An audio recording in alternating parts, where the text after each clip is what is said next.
Jadi gini, yang Pak Prabowo yang tahu itu adalah kenapa melampaui ratas itu maksudnya. Jadi gini, kita harus lihat yang terakhir aja lah. Saya nggak akan mundur ke ratas selanjutnya. Kita ratas per Desember baru 2 bulan lalu ke ratasnya. Itu jelas perintah presiden. Betul Pak Presiden tahu Mbak, tapi hanya bilang selesaikan MEF. Dan kita bicara MEF itu dananya hanya 60 triliun.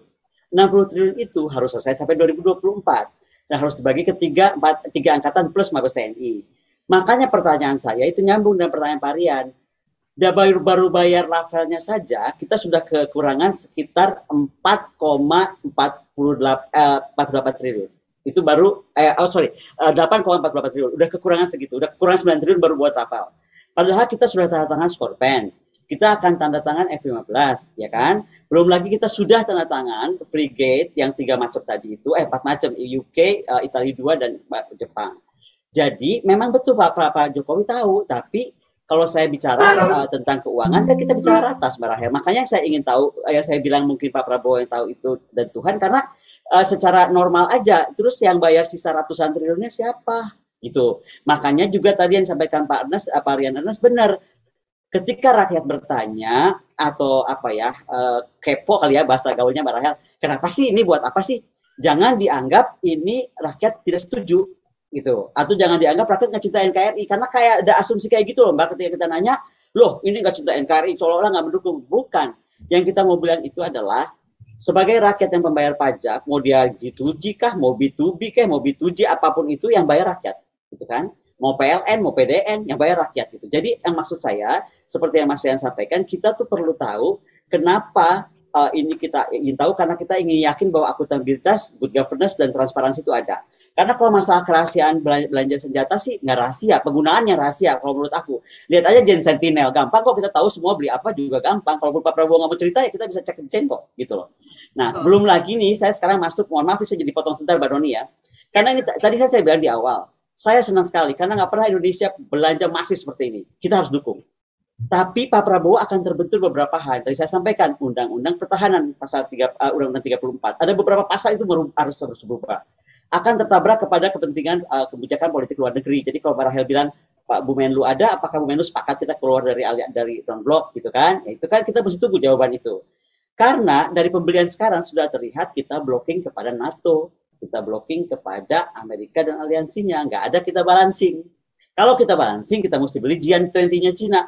Atau kita beli ngotot nih, Pak Prabowo harus ngotot sama Amerika, nggak bisa lo nyerapin katsa ke gue, Sukhoi mesti gue beli, itu harusnya gitu loh. Nah, paling akhir saya cuma mengingatkan, ada implikasi yang berbahaya. Pembelian senjata itu harus nggak boleh top down, okay? Karena senjata itu nggak kayak kita pindah mobil, saya hari ini pakai Ferrari, besok saya pindah Lamborghini, gampang. Alat perang nggak seperti itu, makanya ada perlu 3-5 tahun adjustment to perubahan alutsista. Nah, semua termasuk di angkatan kaget karena nggak pernah pakai frigat Jepang, nggak pernah pakai kapal selam Perancis, nggak pernah pakai kapal tempur Perancis. Nah, ini menjadi pertanyaan karena tiba-tiba dibelikan gitu loh. Yang kita mesti ingat ya, perencanaan itu kenapa harus terjadi 3-5 tahun? Saya mau ingetin aja nih, karena terkait fasilitas dari pemeliharaan kapal itu pasti perbaikan MRO lah kita sebutnya. Terkait tahapan. Jadi gini, kalau kita mau beli sesuatu nih, aku ceritain Mbak Rahel, bukan ngajarin nih, kita terakhir ngajarin dari Bang saya Mbak Rahel. Ini bukan ngajarin. Kalau aku mau rubah suatu alat pertahanan, aku tuh mesti kirim personil untuk dilatih disekolahkan di sana tentang alat itu. Kemudian tenaga pengajar itu harus belajar di sana, baru pulang ke Indonesia, ngajarin di Indonesia. Setelah dia lulus ajar, dia harus jemput itu alat. Ketika dia jemput alat itu, dia harus belajar di sana 3-6 bulan. Memakai alat itu di tempat dia negara produsen. Nah, kemudian dia bawa pulang ke sini, kita harus tahu mau dipangkalkan di mana, digelar di mana, MRO sistemnya seperti apa, kemampuan harwatnya seperti apa. Tadi saya ingatkan, saya bilang, kenapa sih bukannya F-16, kenapa tiba-tiba pindah ke F-15, gitu kan. Yang terakhir pemakaian F-15 kita, pilot-pilot kita udah jadi bintang 2, bintang 3, udah pensiun. Nggak ada lagi yang pernah pakai F-15, sudah lama. Nah, kenapa nggak F-16? Dan setahu saya roadmap kita, kenapa kita pakai blok yang kemarin, karena kita punya roadmap mau punya F-35. Nah, ini yang kayak gini ada teknis, Mbak. Tapi kita harus bahas, karena kita itu beli senjata nggak cuma semacam TOT. Ada undang-undang lain. Undang-undang kebijakan industri pertahanan. Nah, kan, mentok nih. KKIP mewajibkan sebenarnya, makanya Pak Prabowo saya bilang harus dilindungi undang-undang. Kalau nggak akan kejeblok. Di undang-undang KKIP, pengadaan luar negeri itu nggak boleh lebih dari 30%. Nah, dengan pengadaan masif seperti ini, bagaimana Pak Prabowo menerangkan kepada pasal-pasal di KKIP terkait tadi pengadaan dalam negeri yang hanya boleh pengadaan luar negeri yang totalnya hanya boleh sekitar 30-an% itu, gitu loh. Nah, itu yang makanya saya bilang tadi, kalau impiannya bagus, targetnya bagus, tapi kalau caranya salah, nanti bisa jadi masalah. Apalagi tanda tangannya depan presiden. Ingat kan kasus satelit kemarin?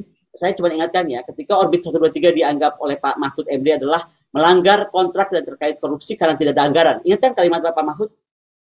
Ingat jawabannya Pak Riamizat. Kalau saya dipanggil KPK, presiden juga panggil, karena itu perintah presiden. Itu terkait satelit 123, karena waktu itu kasusnya urgent beli. Kasus ini Pak Presiden nggak pernah perintah Pak Prabowo nih, harus sekarang juga beli itu si frigat, enggak. Setahu saya enggak. Nggak tahu kalau Mbak Rahel pernah lihat meetingnya, tapi setahu saya nggak ada Mbak Rahel. Jadi beda nih sama kasus Orbit 123. Orbit 123 karena itu harus segera diamankan, memang ada perintah presiden.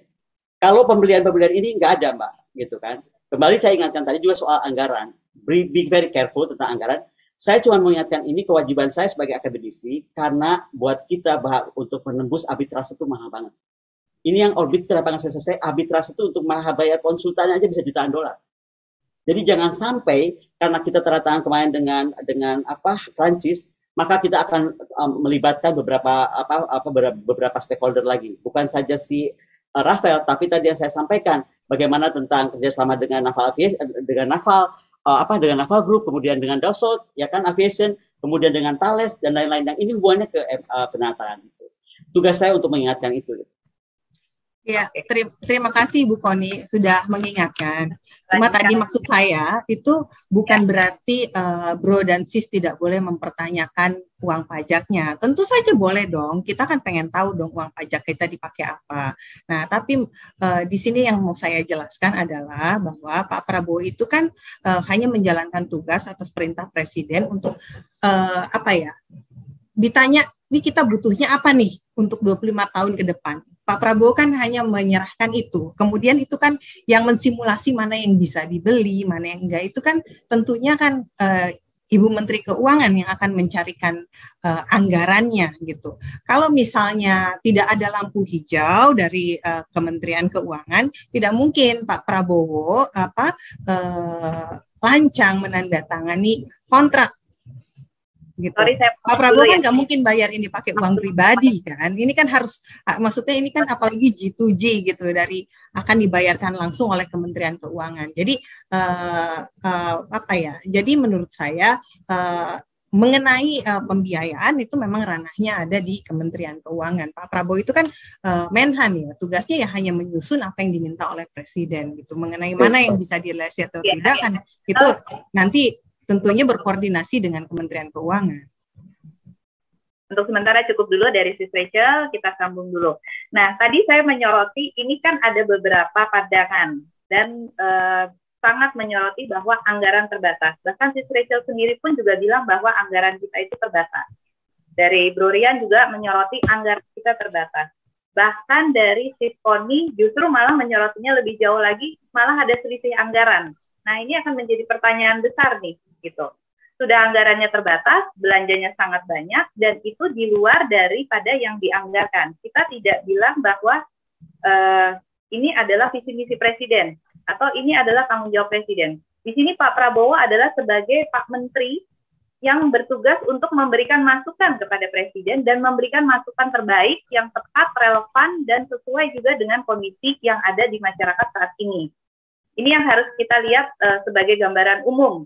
Gitu. Jadi peran Pak Prabowo di sini adalah sangat besar gitu, untuk menentukan kebijakan ini apakah diambil atau tidak. Kalaupun misalnya memang diambil, apakah tepat saat ini diterapkan? Apakah masih bisa ditunda atau tidak? Nah, ini yang perlu juga kita highlight di diskusi kita. Gitu. Nah, kembali lagi dengan kita kembali ke koridornya.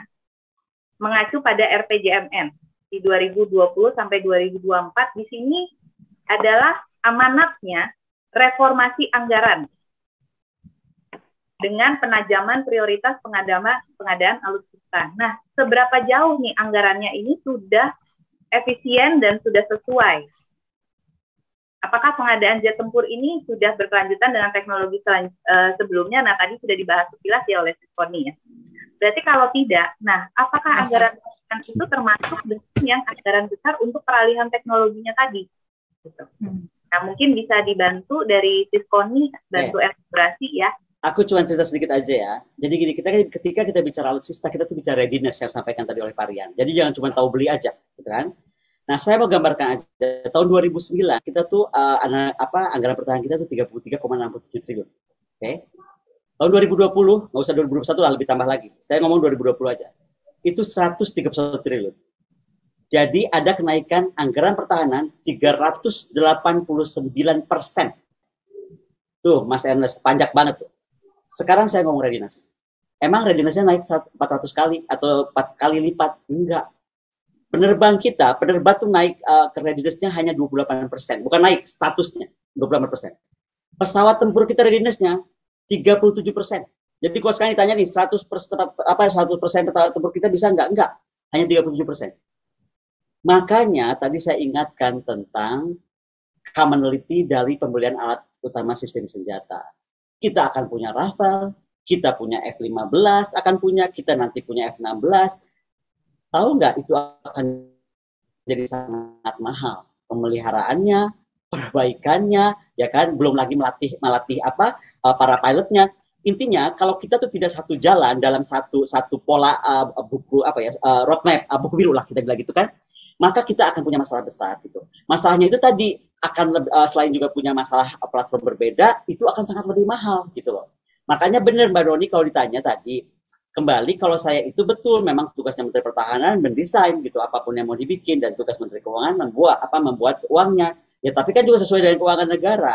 Nah, kalau saya akan melihat keuangan negara peratas Desember kemarin, saya sudah ulang dari tadi, hanya ada 60 triliun, gitu loh. Dan kalau tadi ada prinsip-prinsip yang dilanggar, misalnya ya, prinsip dalam alat utama sistem senjata itu adalah yang pertama commonality. Apa sih makna commonality? Dia tuh harus sama, gitu loh Mbak.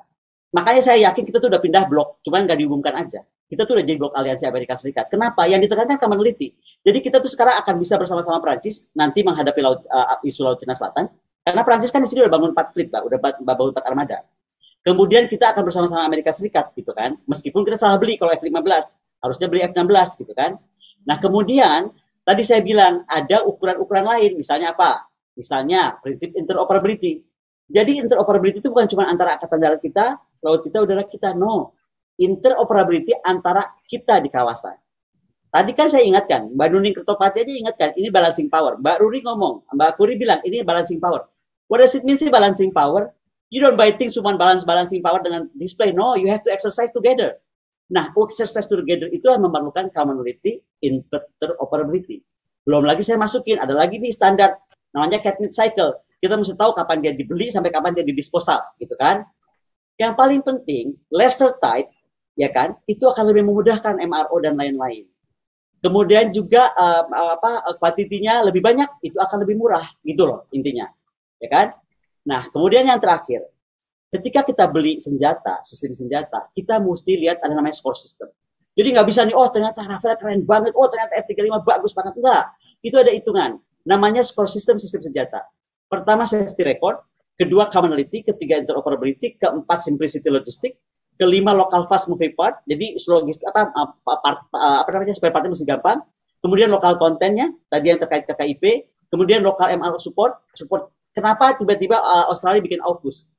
Dia akan support logistiknya Amerika Serikat kalau perang di Asia Pasifik. Nah, kita apa? Kalau kita itu apakah Prancis akan support kita? Nah, itu jadi ribet, nggak cuma beli lucu-lucuan atau hebat punya itu, enggak, gitu kan?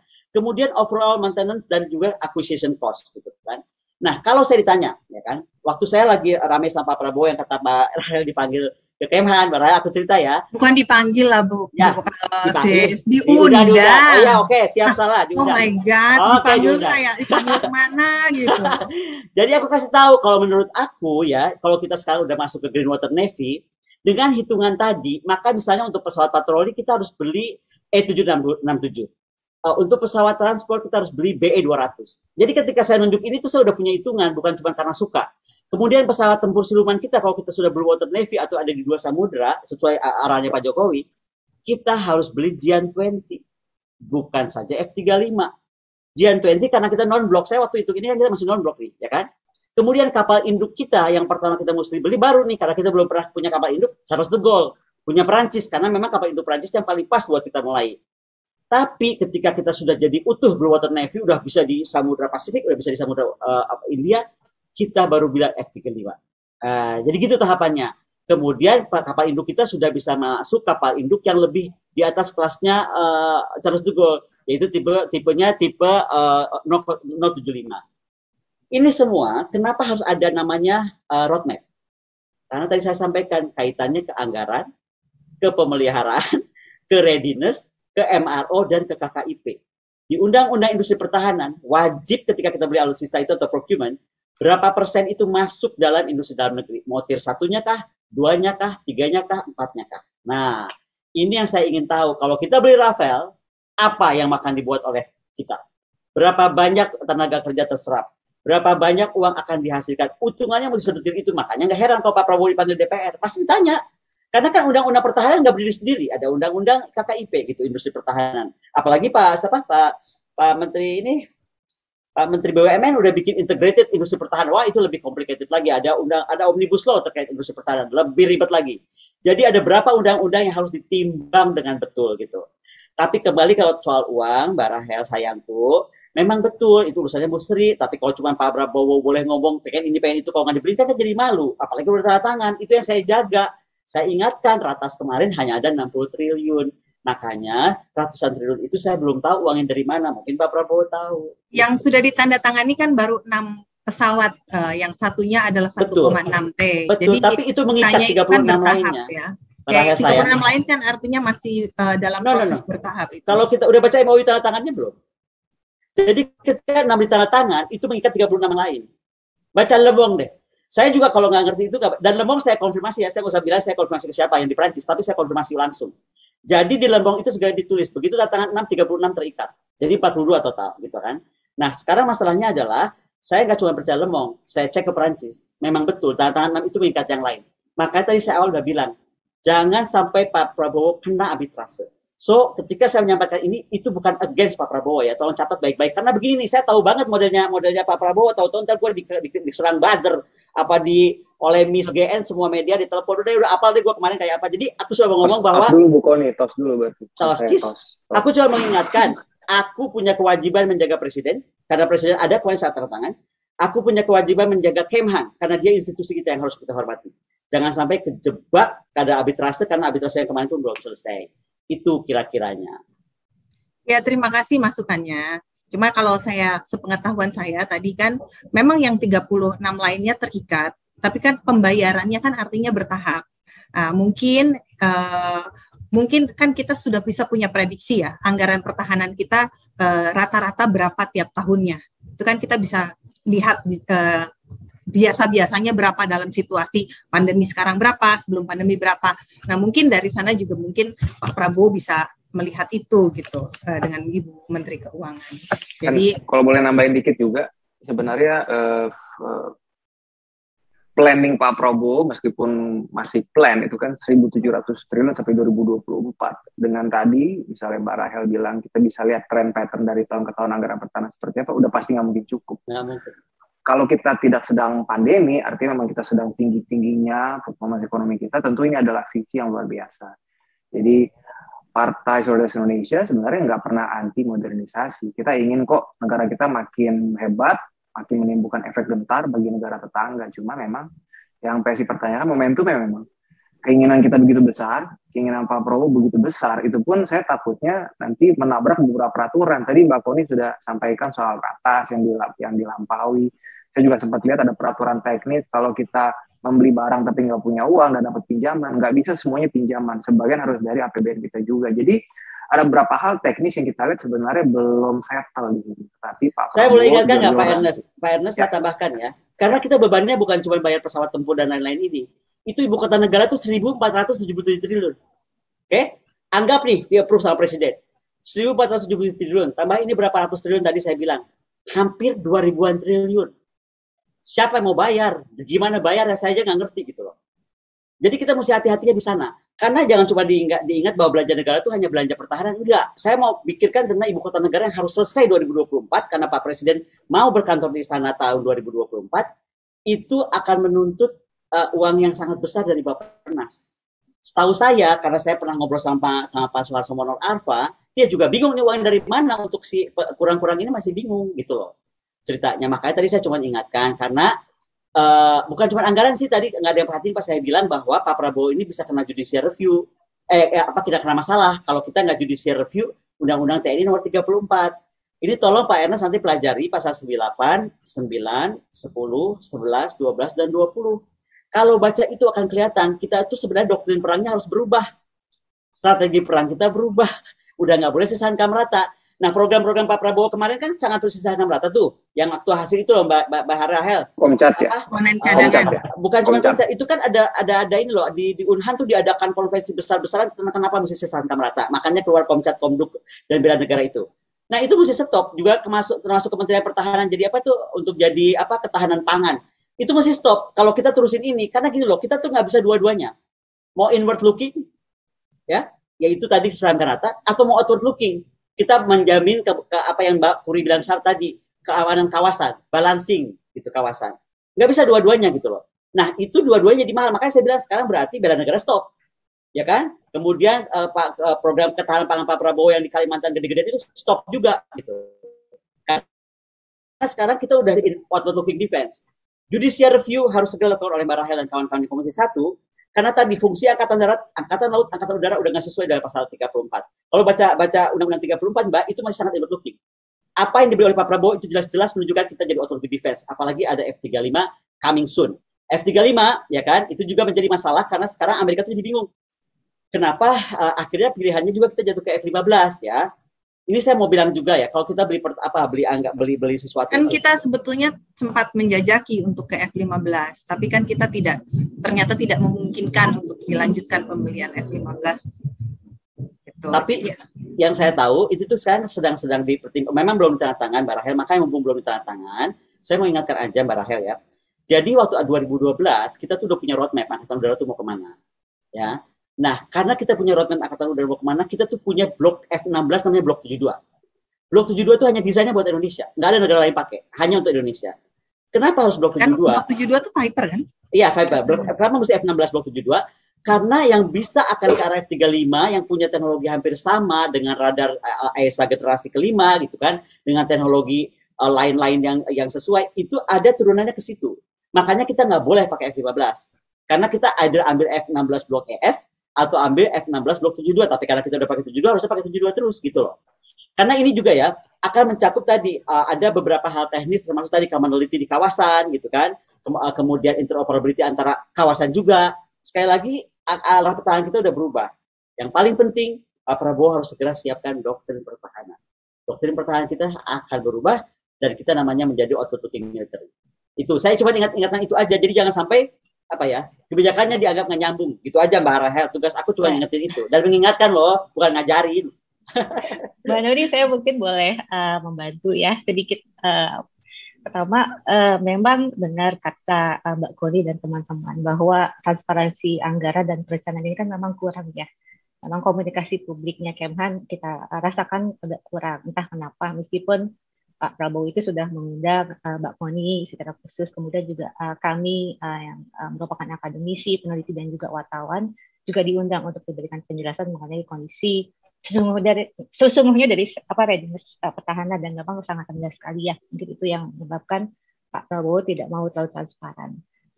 Tapi kemudian jangan sampai nih nanti diskusi yang tentang anggaran tadi seolah-olah nanti keluar dari publik adalah ada anggaran yang kita tidak tahu dari mana akan dipakai untuk pembelian ini. Dan itu kan nanti artinya off budget ya.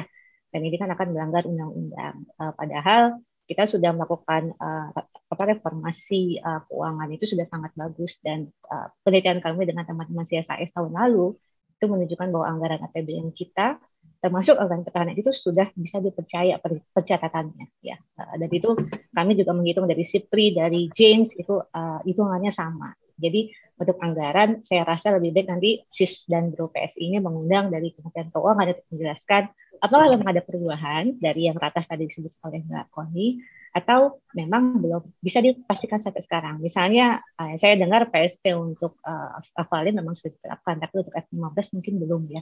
Jadi memang banyak perencanaan, tapi yang benar-benar dibiayai yang mana kita belum tahu. Dan mungkin juga saya agak bagus kita mencari berita dari semua pihak seperti Ibu Koni, dan itu bagian dari triangulasi penelitian saintifik. Tapi saya juga menemukan beberapa kali pihak-pihak luar, terutama dari negara yang berusaha menjual ini akan membesar-besarkan sesuatu gitu ya. Apakah mungkin shaping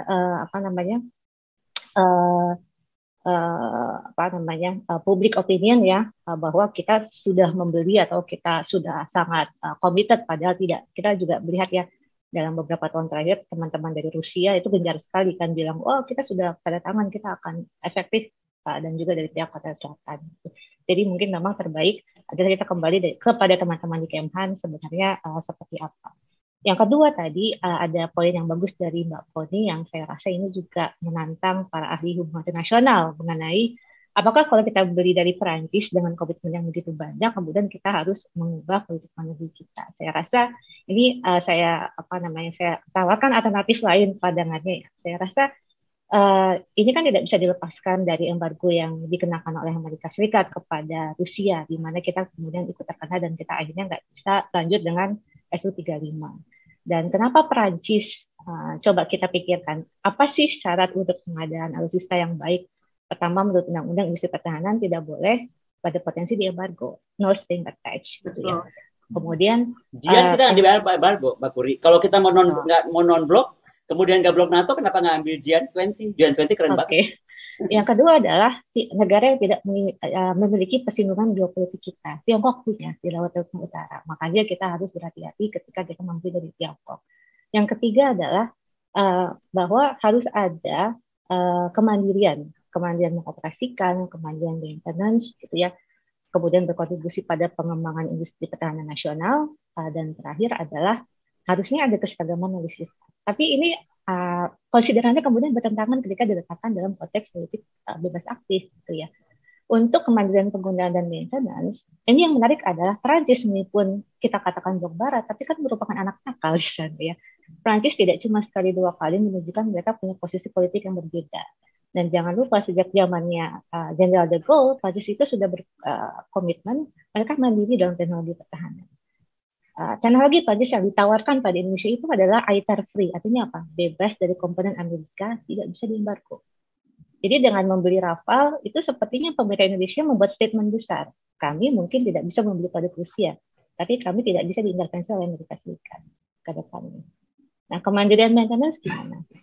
Dari daftar offset yang saya terima dan saya sudah share dengan teman-teman di berbagai kesempatan ya, ada satu yang sangat menarik kalau kita lihat, bahwa Prancis menjanjikan akan alih kemampuan maintenance pada level depot. Nah, level depot ini adalah level tertinggi dari kemampuan maintenance. Artinya apa? Artinya memang sesuai dengan Undang-Undang Industri Pertahanan. Kita beli dari pihak asing, tapi maintenance-nya kita bisa lakukan sendiri. Sejauh mana Indonesia kemudian bisa mengoperasionalkan sampai life cycle barang itu habis kan, itu strategi logistiknya ya, kita mau beli spare partnya sampai kapan, gitu ya, persiapan kita untuk mungkin perang atau misi tertentu itu kembali lagi kepada kemampuan para teman kita di Baranahan, gitu ya, dan di angkatan. Kemudian yang terakhir yang tadi disebutkan, keseragaman alutsista harus nggak sih? Keseragaman alutsista itu hampir tidak pernah menjadi konsideran dalam pengadaan alutsista Indonesia, meskipun itu di-encourage oleh teman-teman di BPK. Kenapa? Karena sebetulnya kan lebih mudah ya memberi alutsista yang sama terus-menerus, nggak perlu bidding ulang gitu kan istilahnya ya, sudah terbukti. Tapi kan teknologi bergerak, ada discontinue, kemudian kita harus berganti teknologi yang lain. Dan mungkin teknologi yang ditawarkan selanjutnya tidak sesuai dengan kebutuhan kita. Karena gimana pun juga negara produsen tidak selalu menghadapi ancaman dan kondisi geografis yang sama. Nah, keseragaman alutsista ini memang tidak jadi konsideran, tapi betul kata Mbak Koni, bahwa kita harusnya memikirkan cara mengintegrasikan agar alutsista baru ini operable dengan yang lain. Tapi saya juga ingin mengingatkan bahwa Prancis itu sebenarnya bukan pihak asing di kita. Prancis itu selalu dalam 10 tahun terakhir menjadi supplier tiga besar Indonesia. Bahkan offset kita itu kedua terbesar itu dari Perancis. Jadi sama sekali bukan pihak asing alutsistanya gitu ya. Tapi untuk menggunakan pesawat tempurnya yang Rafale ini memang yang pertama. Dan mereka memang cukup gencar ya untuk mengiklankan ini. Saya ingat beberapa tahun yang lalu mereka ke Halim, kemudian saya mengajak mahasiswa saya untuk ke sana. Itu ditunjukkan Rafale itu mahal. Kenapa mahal? Karena tadi teknologi independen. Mereka harus bikin dari awal, harus supaya semuanya tidak terkait dengan Amerika, jadi mahal. Tapi yang kedua, Rafale itu dibuat secara modular. Artinya apa? Skrupnya itu, ini mungkin nggak penting banget, tapi buat yang suka main Lego yang mungkin tahu bahwa Lego itu kan partsnya dibuat sangat standardized ya. Jadi kita bisa merubah-rubah tadinya, misalnya dari rumah 2 lantai bisa dibikin rumah 1 lantai, kemudian yang lainnya dari parts yang sama. Rafale ini dia menggunakan satu jenis skrup untuk semua bagian. Jadi modularitas dalam desain Rafale ini kemudian bisa membuat kita jadi menghemat banyak hal, menghemat waktu. Misalnya harus load and play untuk pemasangan senjata, kemudian penurunan mesin dan segala macamnya, itu menghemat waktu. Dan kita juga bisa meminta pihak Prancis ya untuk menunjukkan gimana sih mereka menghitung life cycle dari Rafale ini gitu ya. Karena mahal pada saat beli kan tidak berarti sama dengan mahal di perawatan juga ya. Kita waktu dulu suka mengagungkan teknologi Rusia yang ini lebih murah padahal lebih canggih. Tapi perawatannya sebenarnya sangat membebani gitu ya ketimbang pesawat alternatif lain. Mungkin 2 hal itu yang bisa saya jelaskan ya. Terima kasih Mbak Noni. Mungkin saya bisa menambahkan ya. Saya tadi totally agree dengan apa yang sudah disampaikan semua oleh Sis Kuri. Itu semua kayaknya sudah mewakili apa yang dari tadi saya mau jawab, tapi sudah dijawab duluan oleh Sis Kuri. Saya ingin menjelaskan sedikit mungkin kenapa Rafale gitu ya. Karena begini ya, dalam proses ketika Pak Prabowo diberi perintah oleh Pak Jokowi untuk merevitalisasi alat-alat sistem pertahanan kita, Sis dan Bro kan bisa lihat ya, Pak Prabowo melakukan kunjungan-kunjungan ya ke beberapa negara. Tentunya kunjungan-kunjungan ini kan punya maksud-maksud tertentu ya. Salah satunya pertama adalah mungkin untuk melakukan diplomasi pertahanan dalam rangka menjalin hubungan baik ya Indonesia dengan seluruh negara di dunia. Lalu kedua juga melihat peluang-peluang kerjasama pertahanan. Dan ketiga tentunya untuk mencari alat-alat pertahanan terbaik yang sesuai dengan kebutuhan kita. Nah, dalam membeli alat pertahanan kan itu berbeda ya dengan seperti membeli barang di supermarket. Ya. Artinya kita pertimbangannya bukan hanya kebutuhan, tapi pemilihan kebutuhan dan nilai ekonomisnya saja, tapi kita juga harus mempertimbangkan aspek geopolitis dan geostrategis untuk menentukan barang apa yang mau kita beli dan dari mana barang itu mau kita beli. Nah, sebelumnya memang sebelum kita menjatuhkan pilihan, sebelum Kemhan menjatuhkan pilihan kepada Rafale, sebenarnya ada beberapa alternatif ya pembaruan pesawat jet fighter milik TNI AU ini. Memang kalau tadi Bu Koni lihat kalau dari postur yang ada sekarang kan yang kita miliki itu F-16 dan Sukhoi 35. Nah, tapi perlu diketahui bahwa F-16 yang kita miliki saat ini tuh F-16 Block 15 yang usianya juga sudah cukup tua gitu. Yang terbaru F-16 Viper Block 72 gitu. Sementara proses peremajaan F-16 yang sudah dilakukan selama ini dirasa terlalu lama dan sudah tidak sesuai lagi gitu dengan perkembangan lingkungan strategis yang ada. Nah, oleh karena itu, Menteri Pertahanan Pak Prabowo mencari beberapa alternatif lain untuk memperkuat postur angkatan udara kita. Nah, salah 2 di antaranya alternatifnya adalah ya Rafale dan F-15EX. Nah, tapi yang sudah jalan saat ini baru Rafale, jadi F-15EX belum ya, baru berencana. Nah, kedua jenis ini kalau dilihat secara teknis memang punya keunggulan sebagai multi-role air superiority fighter yang merupakan itu 4.5 atau 5th generation ya fighter jet Bu Koni. Yang mana nih? Rafale itu 4.5 ya kalau nggak salah ya. Iya, dia belum kelima, belum masuk 5. Iya, 4.5. Nah, sehingga diharapkan dengan kehadiran pesawat-pesawat ini bisa memperkuat kemampuan pertahanan udara yang dimiliki oleh TNI Angkatan Udara kita. Kalau bahasa sederhananya sih dia multi role-nya sama aja Mbak, multi role-nya. Cuman kalau saya dari pandangan saya, soal saya potong ya Mbak Rahel. Kalau dari pandangan saya Prancis itu mahal. Makanya kalau Mbak lihat kenapa India itu ngotot ke Amerika Serikat, makanya saya berharap tadinya Pak Prabowo itu bisa. Jadi India tuh kena katsa Mbak waktu dia mau beli Sukhoi. Tapi dia ngotot dan akhirnya diizinkan. Nah, kenapa dia ngotot? Kenapa dia lawan katsa? Karena dia nggak mau lagi beli Rafale. Rafale itu mahal banget. Dia berhenti di angka 36. Hari ini kalau Mbak Rahel googling semua yang pakai Rafale, itu pasti negara Arab karena dia kaya raya. Tadi Mbak Kuri cerita mungkin sekrup, tapi kan pesawat tempur nggak cepat sekrup. Saya mau cerita F-35 ya. F-35 itu pintar. Jadi penjual tuh suka pintar. Contoh F-35. Kalau F-16 satu kokpit ada masalah, kita bisa tuker-tuker Mbak, kayak mobil ini loh Mbak, kayak kita punya mobil Toyota nih. Ya udah bannya tuker deh Mbak Rahel, saya pinjam punya itu bisa kalau si F-16. Sukhoi Mbak, boro-boro itu di kokpit nih ada berapa ya aja dia nggak paskan milihnya sehingga kita mesti beli the whole kokpit. Itu contoh akal-akalannya penjual. Nah, sama si Prancis itu setahu saya itu mahal. Kemudian soal TOT. TOT itu dia mahal sekali. Saya nggak ngerti kalau Mbak Kuri bilang selama ini kita TOT banyak dengan Prancis. Soalnya exocet kita itu kita MM38, MM40 sampai sekarang kita nggak punya TOT dari exocet. Mana exocet ada TOT apa yang kita dapat dari exocet? Nggak ada gitu. Jadi kembali Mbak, kalau keseimbangan ya kita kan nggak melawan Rafale udah tanda tangan. Saya sekali lagi ngomong ini nggak mencoba melawan Rafale-nya. Cuma saya ceritakan bahwa itu akan mahal. Bahwa sekarang dengan baru beli aja sudah sekian ratus triliun ya kan. Toh Pak Prabowo belum tentu habis 2024 masih Menhan Mbak, ya kan? Nanti kesian Menhan barunya akan pusing. Pertama dia akan harus melunasi. Kedua dia harus pikir tadi yang MRO dan lain-lain. Dan yang paling penting ketika kita beli itu harus ready.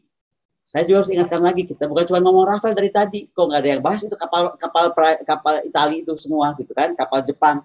Jadi ini akan bunch of things coming in gitu ke Indonesia, utang kita jadi banyak gitu kan, kemudian pemeliharaan dan lain banyak, belum lagi Mbak Rahel, kita baru judicial review Undang-Undang 34 terkait masa pensiun. Mbak Rahel pernah itu nggak? Dengan perpanjangan tadi si prajurit, perwira itu berapa anggaran pertahanan itu akan terserap ke anggaran rutin? Karena kan jadi besar anggarannya.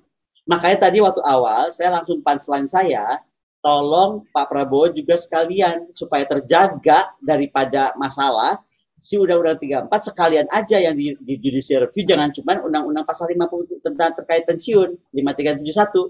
Tapi yang tadi saya sampaikan pasal 8, pasal 9, 10, 11, 12, 20. Karena itu tentang pergerakan postur dan organisasi TNI.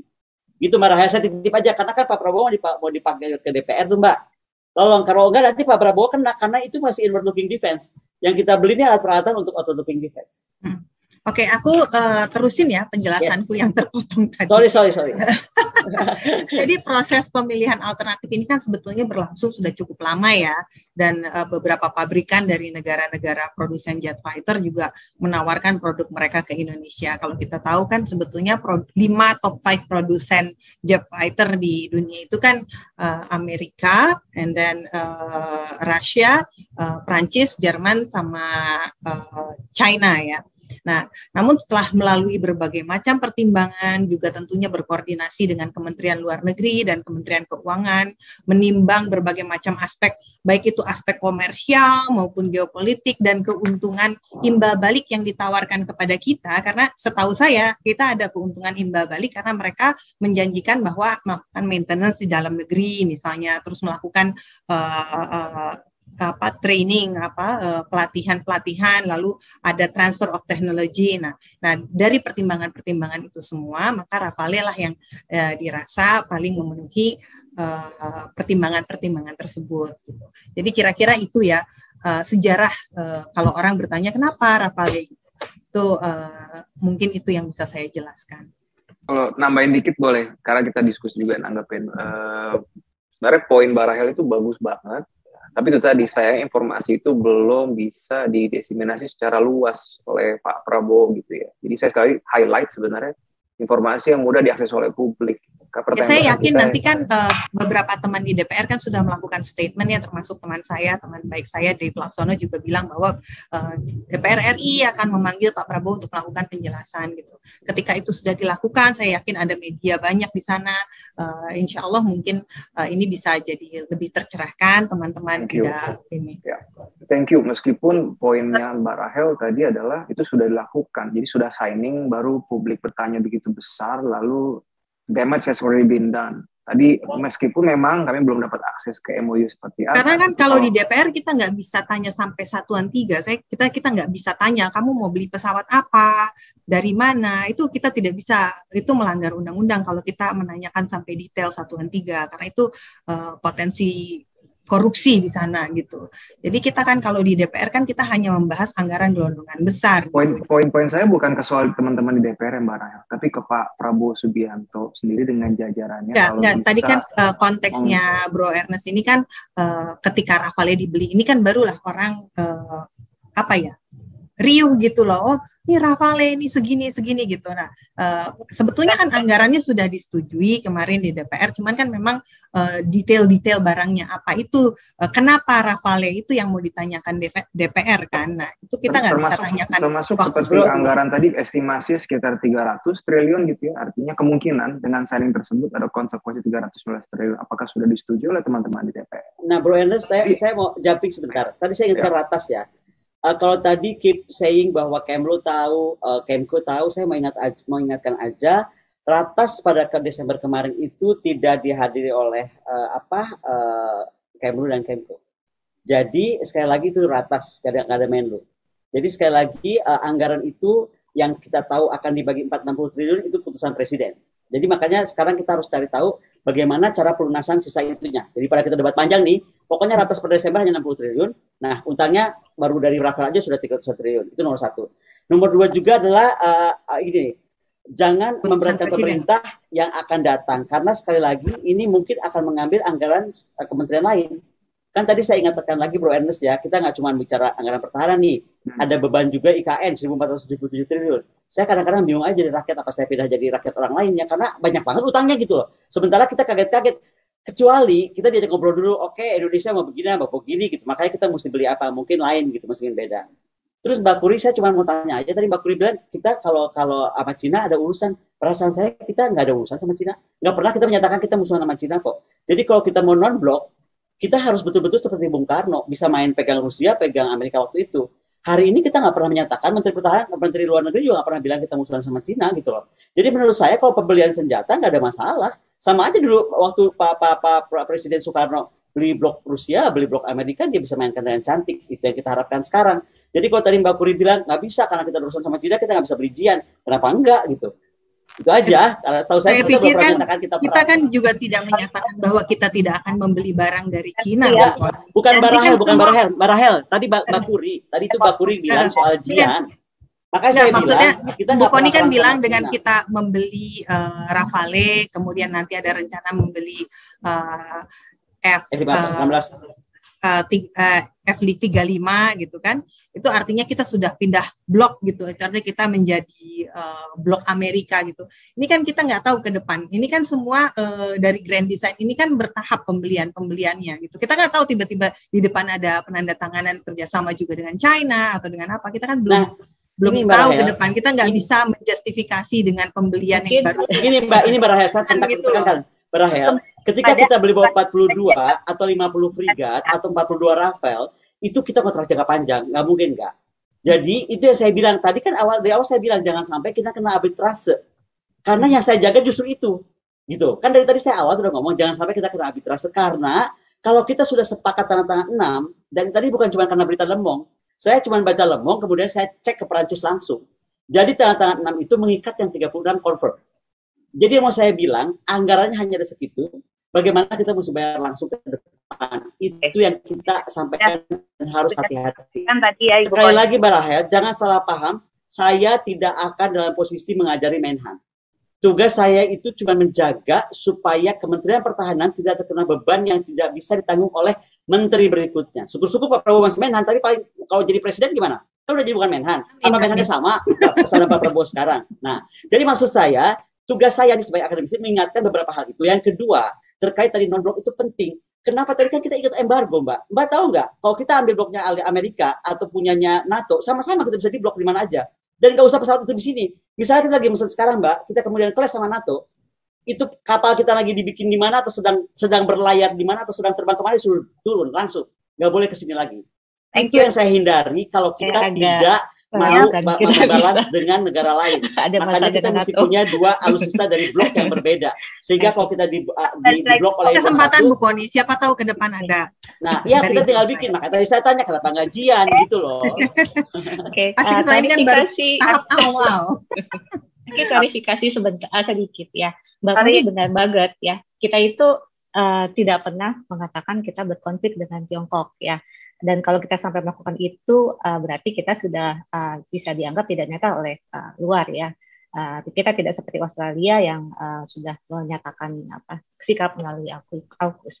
Dan bahkan kita punya kerjasama yang sangat erat dengan Tiongkok untuk industri dan teknologi pertahanan. Kita punya mekanisme tahunan pertemuan ya, yang itu juga kita kaji ya dari 4 kerjasama rutin pertemuan tahunan untuk Defense Industrial and Technology Meeting dengan China, dengan Turki, dengan Rusia dan Korea Selatan. Tiongkok itu yang paling tidak bergerak kerjasamanya. Kenapa gitu ya? Tiongkok sudah muncul sebagai satu kekuatan produsen dan eksportir senjata pastinya ya. Dan kita juga sudah pernah memakai rudal Tiongkok yang kita pernah juga sempat mau transfer teknologi tapi kemudian gagal. Saya meskipun begitu kita tidak bisa menafikan bahwa ya di lapangan di Natuna kita punya masalah dengan Tiongkok dan itu sudah ada di kebijakan pertahanan. Kita punya masalah di Laut Tiongkok Selatan, Laut Natuna Utara juga ya, dan itu adalah ancaman faktual bukan ancaman yang sifatnya potensial lagi gitu ya. Jadi saya lihat itu sudah ada pergerakan threat assessment dari Kementerian Pertahanan. Yang kedua adalah kalau kita mau beli senjata dari Tiongkok, ini saya sharing ya, saya pernah hadir di forum dengan Tiongkok ya, dan untuk kerjasama industri pertahanan. Kemudian seperti biasa mereka akan promosi dulu nih produk-produk mereka apa. Di saat yang sama kita ada keterlambatan di Natuna dengan mereka. Jadi situasinya itu awkward sekali dalam sidang. Jadi kita tetap punya mekanisme itu, tapi tidak substantif. Tidak ada hal substantif yang keluar dari sana. Dan saya rasa kalau kita membeli juga nanti ada kekhawatiran, benar nggak sih teknologi ini tidak ada saya tidak mau berprasangka, saya berarti di situ saja ya, tapi yang saya katakan adalah bahwa lebih baik kita memilih negara yang tidak punya persilangan kepentingan geostrategis itu, yang jelas daripada negara yang berkonflik dengan kita. Mungkin di situ saja. Ya itu mengkonfirmasi tadi yang saya bilang non-blok berarti non-blok ditinggalin. Ya udah satu blok aja, jadi nggak ada rame sama siapa. Selama ini politik luar negeri kita tetap non-blok. Saya rasa memang kita harus kasih situasi kita masih bisa. Ada anggaran. Mbak Rahel, tadi kan aku nggak bisa lama. Jadi intinya Mbak Rahel, tolong disampaikan. Aku akan bikin surat ke Bapak 2 atau 3 halaman. Intinya saya nggak mau pembelian ini menjadi masalah. Masalahnya bisa macam-macam, masalah keuangan. Harus segera diagendakan lagi. Ya, masalah arbitrase. Kalau itu terserah Pak Dasko yang ngatur. Kemudian apa tadi? Kok ketawa Mas Rian, tahu aja. Sebut nama Bu Koni. Iya dong, yang bisa tebus kan cuma Om Dasko. Oke, jadi intinya gitu ya Mbak Rahel. Kehadiran saya di sini sebetulnya Pak Dasko yang juga hadir. Oh, siap. Salam. Oke. Jadi intinya Mbak Rahel sayang, pokoknya gini, kita harus jaga dari beberapa aspek anggaran, ya kan, supaya itu di-approve dan tidak membebani siapapun. Karena waktu ratas saya koreksi tadi saya salah bilang bahwa yang hadir hanya Pak Menko dan Bappenas, Menlu tidak ada. Jadi itu tadi saya koreksi. Yang kedua, kita nggak boleh membiarkan ada celah yang bisa masuk, bisa tadi kasus arbitrase. Cukup sekali kita masalah orbit dan sampai sekarang belum selesai yang 12 triliun itu, ya kan, jangan sampai nanti ada. Karena tadi ada ikatan-ikatan yang bisa dicek sebenarnya ketika tanda tangan itu terjadi. Yang ketiga adalah be very careful dengan kata-kata balancing power. Karena ketika kita balancing power, kita betul-betul harus bersikap non-blok sebenarnya, gitu kan? Yang tadi saya ingat, jangan sampai karena satu embargo, segrup NATO itu akan embargo kita. Itu nggak boleh, Mbak. Makanya tadi saya ingatkan untuk persisten Pak Prabowo seperti Menhan-nya India, akhirnya si Katsa itu bisa digugurkan, Mbak. Mbak Rahel. Jadi kalau Pak Prabowo mau ngotot, bisa sebenarnya kita tetap ada Sukhoi. Jadi kita tetap balance gitu. Itu aja yang saya mau ingatkan, karena sekali lagi kalau sampai kita kena masalah banyak kan kesehatan Pak Prabowo-nya. Yang terakhir, mimpi besar itu harus ditunjang oleh undang-undang yang juga menunjang. Sekali lagi, apa yang dibeli oleh Pak Prabowo termasuk F35 itu harus dan menuntut judicial review untuk Undang-Undang 34 2004 karena itu merubah strategi perang, postur perang, organisasi perang dan semuanya. Demikian Mbak Rahel, mungkin saya itu aja dulu karena sebentar lagi I have to go. Kakak Ernest Bro Ernest, terus Sis Kuri dan siapa namanya Sis Noni, mohon maaf dengan segala hormat, saya itu tunggu rapat lain. Mbak Rahel juga ditunggu ini kan, kakak bro Sis Rahel tunggu babynya. So, iya, babyku di atas. Kita mesti candlelight dinner nih, Valentine soalnya. Jangan berantem. Oh iya betul. Oke. Jadi dulu, gitu. Ya. Sebelumnya, Siswani kita masih ada pertanyaan dulu. Ini kan sekarang ini kerjasamanya sudah ditandatangani. Kita tidak akan membahas kenapa kita pilih Rafael, ya. Tapi ini kerjasama yang sudah ditandatangani ini dan ada selisih anggaran. Betul. Ini yang harus kita sorotin. Yes. Tuh. Pertama, ya makanya. Yang harus kita sorotin adalah bagaimana pemenuhan untuk pembayarannya, mekanisme pembayarannya seperti apa, ini apakah sudah terlihat di MOU-nya atau masih nanti akan dibahas lebih lanjut? Setahu saya kalau MOU itu dari Desember kemarin sudah ada Mbak, tapi memang maksudnya pembicaraannya, tapi realisasinya yang kemarin itu. Nah kembali kalau tentang anggaran, mungkin bisa diundang oleh PSI adalah Menteri Bappenas, ya kan? Karena sekali lagi kalau saya sih realistis aja, kalau Presiden dalam ratas sudah memerintahkan hanya boleh menyelesaikan MEF dan dananya hanya ada 60 triliun dan harus dibagi 4 angkatan, ya kan? Kepala saya pening. Bagaimana mungkin? Karena si Rafael aja sudah 68,48. Belum lagi si frigat tadi itu, belum lagi Skorpen pun ada tanda tangan. Nah, jadi ini yang menurut saya menjadi penting. Dan vendor yang terlibat sudah bukan cuman Dassault, vendor lain itu ada, Naval Group ya kan, kemudian itu jangan sampai, gitu aja Mbak. Fokus yang kerjasama dengan Rafael ini ya, kan ini sudah ada 42, apakah sudah ada target pemenuhan 42 ini harus tersedia sampai dengan 2024, apakah itu sudah pasti? Kalau sampai 2024-nya mungkin sudah ke Pak Prabowo, karena yang saya tahu pokoknya yang sekarang itu tanggal 6, tapi itu mengikat 36 lainnya, itu yang saya tahu. Tapi 36 lainnya datangnya kapan? Kalau ingat ucapan Pak Prabowo kan 3 tahun. Kalau beliau speech ya, kalau dengar beliau speech nih. Tapi kalau beliau menunjukkan bahwa 3 tahun saya belum lihat. Tapi kalau dalam pernyataan Pak Prabowo di media, ya 3 tahun akan dipenuhi. Dalam 3 tahun ini. Dan apakah masih ada dimungkinkan fleksibilitas untuk waktu pengadaannya? Dalam arti ini, misalnya, oke, kita memang mau komitmen, mau beli 42. Tapi kan mengingat dengan situasi, pertama dengan situasi pandemi, yang kedua tentu situasi keuangan yang belum mencukupi gitu. Kalau mau mengambil utang, tadi kan utang kan tidak hanya dari bagian pertahanan saja gitu kan. Nah, ini masih dimungkinkan nggak ada penundaan atau fleksibilitas terkait dengan pembayaran atau bagaimana? Itu mungkin. Jadi sis Noni sayangku, cintaku, gue belum baca MOU-nya deh. Tadi aku udah bilang gue belum baca MOU-nya. Tapi kalau aku dapat datanya demikian. Saya cuma mengingatkan sekali lagi beban Menteri Keuangan itu besar. Jadi kita aja kira-kira sendiri bahwa akan bagaimana menutupi sekian banyak IKN tambah pertahanan tambah tadi apa sih yang Bro Ernest tuh khawatirkan COVID kan masih berlanjut juga kan, itu pun juga besar.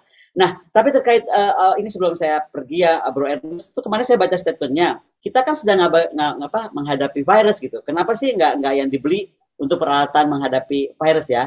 Itu bener banget. Kalau saya tuh cuma begini, mau bilang aja, waktu virus pertama kali masuk Indonesia COVID, saya tuh menghadap Andika Perkasa untuk dia kasat. Jadi saya sarankan waktu itu seluruh ZENI di Indonesia itu punya CBRNE car atau semacam mobil bergerak gitu kan, yang dia akan bisa detect Pak Ernest, apakah itu chemical, biologi, eksplosif, nuklir dan lain-lain. Nah kalau kita kaitannya, menurut saya CBRNE war ini akan menjadi tren karena bukan oleh negara tapi bisa oleh individual atau teroris dan lain-lain. Maka kalau terkait tadi virus dan apa yang disampaikan Pak Ernest, saya rasa kita memang harus pikirkan tentang CBRNE yang car atau equipment yang sudah bisa kita sebarkan di seluruh ZENI kita. Itu. Oh ya, satu lagi, Sis Noni. Tadi IKN itu kan 1477-nya bangun kotanya ya. Nah, kebetulan saya terlibat mendesain sistem pertahanannya, darat, laut, udara. Itu perlu 188 triliun. Membangun markas dan lain-lain 188 triliun. Jadi selamat pening Ibu Menteri Keuangan. Mari kita bergerak maju mempertahankan Indonesia seperti mimpi Bu Rahel, tapi pasti pentingnya setengah mati. Dengan ini saya mohon pamit, udah 5.30. Dengan segala hormat, saya senang banget. Bu Rahel, telepon-teleponan. Happy dinner. Happy, bye-bye semuanya. I have to go ya, sorry banget ya. Sis Kuri, Bro Ernest, dan semuanya.